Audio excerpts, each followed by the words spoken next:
Assalomu alaykum hurmatli ishqiboz. Infotime kanaliga xush kelibsiz. Bugungi dasturimizda U17 bosh murabbiyi Islom Ismoilov barchasi nazorat ostida, xavotir olmanglar.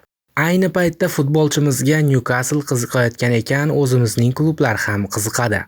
Realda himoyachi Raul Asensio bor. U o'yin uslubi bo'yicha Husanovning kopiyasi. Lekin Asensioda biroz ustunlik bor. Bu endi esa to'liq. Qozog'istonlik futbol sharhlovchisi va eksperti Beksulton Keolimkos 21 yoshli o'zbek futbolchisi Husanovning shaxsiy va professional xususiyatlari haqida o'z mulohazalarini bildirib o'tdi. Husanov mentaliteti. Abduqodir Husanovning mentalitetiga hech qanday shubham yo'q. Bu borada juda kuchli o'yinchi. Tartib-intizom bo'yicha ham gap so'z bo'lishi mumkin emas. Bu borada biroz salbiy ma'lumotga duch kelganim yo'q. Hamma narsa o'yinchining o'ziga bog'liq. Husanovning maydonga tushmayotgani sababi. Bunga asosiy sabab sifatida Yoshka Gvardiol va Ruben Diashning himoya markazida bexato va yuqori darajada o'ynayotganini ko'rsatish mumkin. Shuningdek, chap qanotda yangi nom Nico O'Reilly paydo bo'ldi. Dortmund bilan o'yinda O'Reilly aynan Abduqodir Husanov o'rniga maydonga tushdi va chap qanotdan joy oldi. Yoshka Gvardiol esa himoya markaziga Husanov o'rniga ko'chdi. Husanovning o'yin uslubi.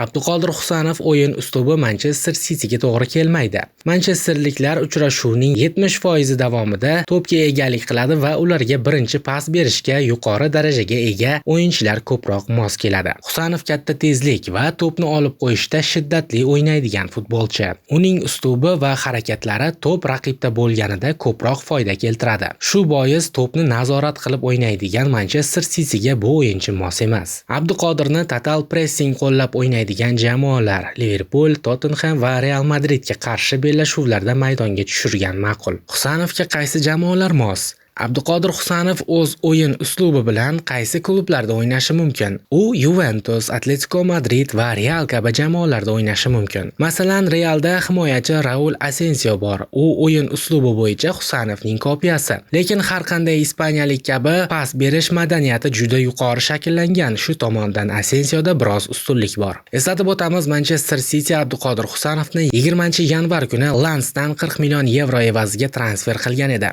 21 yoshli o'zbek legioneri shaharliklar safida Angliya Premyer Ligasi, Mamlakat Kubogi va Yevropa Chempionlar Ligasi musobaqalarida 9 ta uchrashuvda ishtirok etib, bitta gol ham urdi. Transfer Market portali ekspertlari tomonidan 35 million yevroga baholanayotgan hamyurtimizning Manchester City bilan amaldagi shartnomasi 2029-yilning 30-iyunigacha tuzilgan. Sportni turli xil yo'nalishlarga tushunadigan ishqiboz, sizga homiyimiz Millionerlar silkasini tavsiya qilaman. Siz bu yerda ham bahslarni jonli efirda ko'rasiz va sevimli jamoangizni g'alabasidan yaxshigina pul ishlab olasiz. Millionerlar silkasini video opisaniyasi va kommentariyasidagi Telegram kanalda qoldiraman. Birinchi depozit qilganingizda 10 million so'm bonusga ega bo'lasiz. YouTube'da 90 minut uz kanali bor. Shu kanal mualliflaridan biri Mirkomil Musayev Davron Fayziyevdan U17 avlodini yo'qotmaslik uchun nimalar qilish zarurligini so'radi. Davron Fayziyev: o'sha mashhur Meksika avlodi deymiz-ku. U avlod birinchisi bo'lgani uchun rostdan euforiya ta'siriga tushgan. Undan keyin U16 Osiyo Kubogida chempion bo'lgan avloddan yaxshi futbolchilar yetishib chiqdi. Shukurov shu avloddan edi.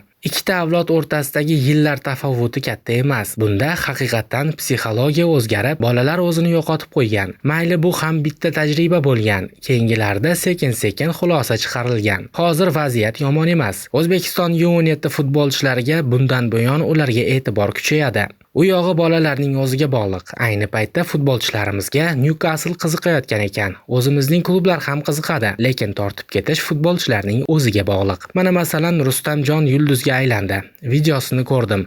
Maktabda dastxat olishyapti. Mahallasida karnay-surnay chalinyapti. Agar shu holatda o'zini tiya olsa va yulduzlikka berilmasa yaxshi bo'ladi. Ota-onasiga ham ko'p narsa bog'liq, degan Davron Fayziyev. O'zbekiston U17 bosh murabbiyi Islom Ismoilov Osiyo chempioni bo'lgan shogirdlari turli tadbirlarga chalg'imayotganini ma'lum qildi. Hamma futbolchilar mashg'ulotlarni boshlashgan va o'zlari ishtirok etayotgan musobaqalarda o'ynashyapti. Barchasi nazorat ostida, xavotir olmanglar, deydi chempion jamoa ustozi Facebook'dagi rasmiy sahifasida. Eslatib o'tamiz, O'zbekiston o'smirlar jamoasi Saudiya Arabistonida bo'lib o'tgan qit'a kubogida chempionlikni qo'lga kiritib, Qatarda o'tadigan kichik mundialga yo'llanma oldi. Siz nima deb o'ylaysiz, qadrli ishqiboz? Fikringizni izohlar bo'limiga yozib qoldiring. Kanalimizga obuna bo'lishni va like bosishni unutmang.